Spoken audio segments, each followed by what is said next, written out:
శ్రీమాత్రే నమ. జయ గురు దత్తాత్రేయ నమ. ఈ వీడియోలో మనం మేషరాశి వారికి మే 11 నుంచి 16 మధ్యలో జరగబోయే వార ఫలాలు పరిశీలించినప్పుడు ఈ వార ప్రారంభంలో రాశి అందే ఏర్పడినటువంటి బుధాదిత్య యోగం, ఈ యోగ ప్రభావం వల్ల మీలో ఉన్నటువంటి టాలెంట్కి తగిన గుర్తింపు రావడం జరుగుతుంది. ఇది విద్యార్థులకి చాలా అనుకూలమైనటువంటి సమయం. ఈ సమయంలో మీరు ఏదైనా కాలేజీలో సీటు కొరకు ప్రయత్నం చేసినా, ఒక ఇంటర్వ్యూకి అటెండ్ అవుతున్నాం, కొత్త ఉద్యోగం కోసం ప్రయత్నం చేస్తున్నాం, చాలా వరకు సక్సెస్ అన్నది రావడం జరుగుతుంది. అలాగే ఇది ఆర్థిక పరంగా మీ అవసరానికి, అంటే విద్యా అవసరాలు కావచ్చు, వ్యాపార అవసరాలు కావచ్చు, ఎటువంటి అవసరానికైనా తగిన ఆర్థిక సహకారం ప్రభుత్వ రంగ సంస్థల నుంచి కానీ దగ్గర బంధువుల నుంచి కానీ లభించే అవకాశం ఉంది. బట్ ఏదైనా వ్యక్తిగతంగా మీ యొక్క ప్రాధాన్యత అన్నది ఈ వారంలో పెరగడం జరుగుతుంది. అయితే వార ప్రారంభం 10వ తారీఖున కుజుడు 12వ స్థాన సంచారం, ఇది మీకు ఎవరైతే ధనం సహకరించారో వారి నుంచి తీవ్రమైనటువంటి ఒత్తిడి ఏర్పడుతుంది. అయితే మే 11వ తారీఖు నుంచి కుజుడు కూడా రాశి యందు ప్రవేశించడం వల్ల సడన్గా మీలో ఒక ధైర్యం ఏర్పడుతుంటుంది. అంటే ఎవరో ఒకరు మీకు మీ వెనక అండగా ఉండి మీకు కావాల్సినటువంటి అన్ని రకాల ఆర్థిక పరంగా ఉన్నవండి, రాజకీయ పరంగా ఉండి సహకరించడానికి ఒక పెద్ద ఆపద్ బాంధవుల్లాగా ఒక మిత్రుడో, ఒక బ్రదరో, ఒక కజినో మీకు చాలా అండగా నిలబడడం జరుగుతుంది. వారి సహకారంతో మీరు ప్రస్తుతం ఎదుర్కొన్నటువంటి ఎటువంటి సమస్యనైనా పరిష్కరించుకోవడం జరుగుతూ ఉంటుంది. ఇక ప్రధానంగా మీరు గవర్నమెంట్ సర్వీస్లో ఉన్న, ప్రైవేట్ సర్వీస్లో ఉన్న మీ యొక్క వృత్తిలో మీ యొక్క హోదా పెరిగే అవకాశం ఉంది. కొంతకాలంగా ఆగిపోయినటువంటి ఈ ప్రమోషన్ కానీ, అలాగే కొత్త ఉద్యోగంలో రిక్రూట్మెంట్ కానీ, ఇవన్నీ కూడా ఈ సమయంలో రావడం జరుగుతుంది. ఇది చాలా గొప్ప యోగం అన్నమాట. రాష్ట్రాధిపతిగా ఉన్నటువంటి కుజుడు రాశిలో ప్రవేశించి అదే రాశిలో ఉచ్ఛ పొందుతున్నటువంటి రవితో కలిసి ఉండడం అన్నది, ఇది రాజకీయ రంగంలో ఉన్న వాళ్ళకి, రియల్ ఎస్టేట్ రంగంలో ఉన్న వాళ్ళకి, వ్యక్తిగతంగా ప్రభుత్వ సర్వీస్ కోసం ప్రయత్నం చేస్తున్న వారు, కొంతమంది గ్రూప్ 1, సివిల్స్ ఎగ్జామ్స్ రాస్తున్న వాళ్ళకి చాలా ప్రాధాన్యత కలిగినటువంటి సమయం. మీరు ఈ ప్రయత్నం ఇదే కంటిన్యూ చేసుకుంటే అతి తొందరలోనే మీరు అనుకున్నటువంటి గోల్ సాధించే అవకాశం ఉంది. ఇక ప్రధానంగా ధనస్థానంలో, కుటుంబ స్థానంలో శుక్రగ్రహ సంచారం మీ వాక్చాతుర్యానికి విలువ పెరుగుతుంది. మీ కుటుంబంలో స్త్రీలకి ఏదో ఒక శుభకార్యం జరిగే అవకాశం ఉంది. అలాగే మీరు కళారంగంలో కానీ, సినిమా రంగంలో కానీ ఉన్నప్పుడు తగిన ప్రాధాన్యత మీకు లభించే అవకాశం ఉంది. మీ కుటుంబంలో ఏదో ఒక శుభకార్యం కూడా జరిగే సూచనలు ఉన్నాయి.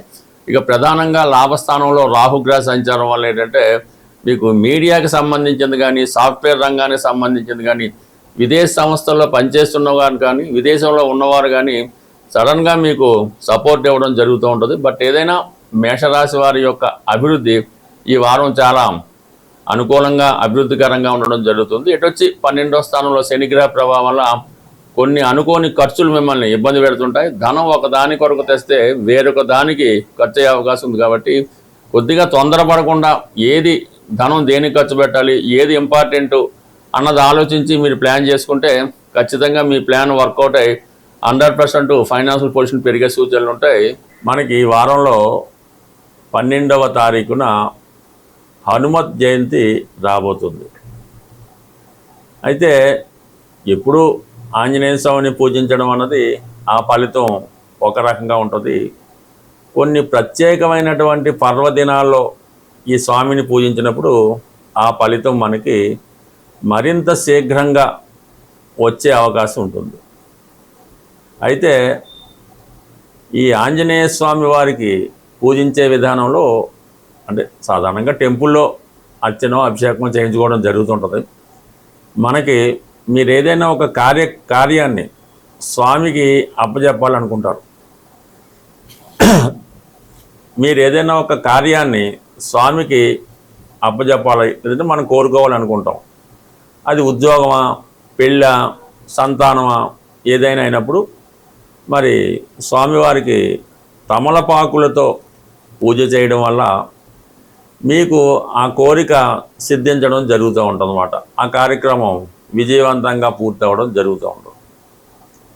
మీకు రుణ బాధలు ఎక్కువగా ఉన్నాయి, అన్నదమ్ములతో విభేదాలు, భార్యాభర్తల మధ్య సమస్యలు, ఇటువంటి ఉన్నప్పుడు స్వామివారిని మంగళవారం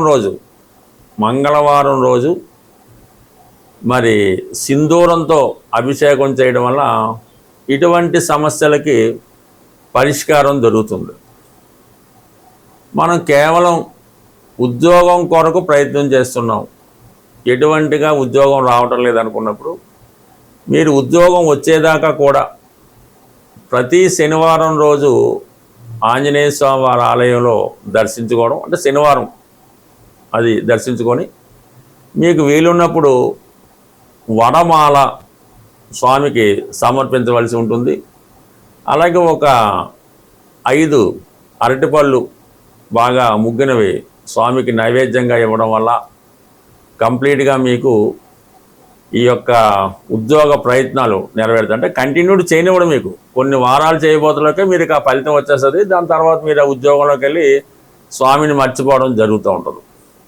అలాగే ధనం సరిపోవడం లేదు, ఖర్చులు ఎక్కువైనాయి, ఆదాయం తక్కువైంది అన్నప్పుడు స్వామివారికి మరి గురువారం రోజు శనగలు, ఈ కొమ్ము శనగలు నానబెట్టి ఉడకబెట్టకుండా నానబెట్టిన కొమ్ము శనగలు మరి స్వామికి నైవేద్యంగా పెట్టడం వల్ల, అక్కడ ఉన్నటువంటి భక్తులకు పంచిపెట్టడం వల్ల ఆర్థిక పరంగా మీకు ఉన్నటువంటి అన్ని సమస్యలకి పరిష్కారం దొరికే అవకాశం ఉంది.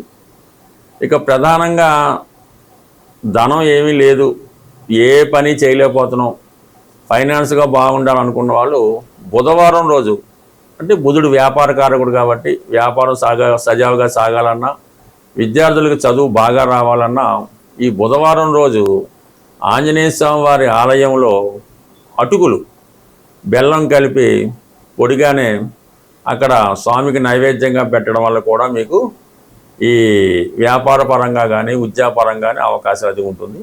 ఈ విధంగా మరి ఏ సమస్యకైనా స్వామి పరిష్కారం చూపగలరు. అయితే ఆ సమస్యను బట్టి ఏ గ్రహం ఆ సమస్యకి కారణమవుతుంది, ఆ రోజు స్వామివారిని విధి విధానంగా పూజించడం వల్ల 100% మీరు అది పొందుతారు. అది పర్టికులర్గా నియమం. ఈ ఆంజనేయ స్వామి వారిని మనం కోరినప్పుడు ఆ కోరిక తీరేటంత వరకు కూడా మీరు మరి బ్రహ్మచర్యం పాటించక్కర్లేదు, కానీ కొన్ని వాటికి దూరంగా ఉండాలి. అది వ్యభిచారం, అలాగే మత్తు పానీయాలు, అలాగే ఈ మాంసం, చేపలు ఇటువంటి దూరంగా ఉండవలసి ఉంటుంది. అలాగే మీకు స్వామి ఇవ్వడం జరుగుతుంది.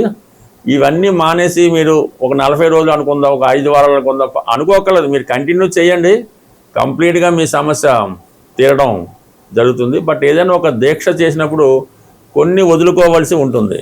అన్నీ కావాలి, అన్నీ చేస్తాం, ఈ స్వామిని చూద్దాం, ఎన్ని పూజలు చేసాం, ఉపయోగం లేదంటే కుదరదు.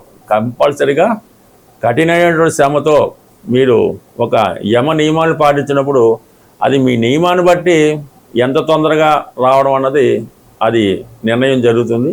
బట్ ఏదైనా ప్రయత్నం ఇంపార్టెంటు, దీక్ష ఇంపార్టెంటు. 100% స్వామి తలుచుకుంటే ఇవ్వనిదైతే ఏదీ లేదు. అయితే కొన్ని ప్రసిద్ధ దేవాలయాలు ప్రతి ప్రాంతంలో ఉండడం జరుగుతాయి. అలాగే హైదరాబాద్లో ఉన్నటువంటి కొన్ని ప్రముఖ దేవాలయాలు, వాటిని తెలుసుకొని సందర్శించడం వల్ల బ్రహ్మాండంగా మీ జీవితం లైఫ్ టర్న్ తీసుకునే అవకాశం ఉంటుంది. స్వస్తి.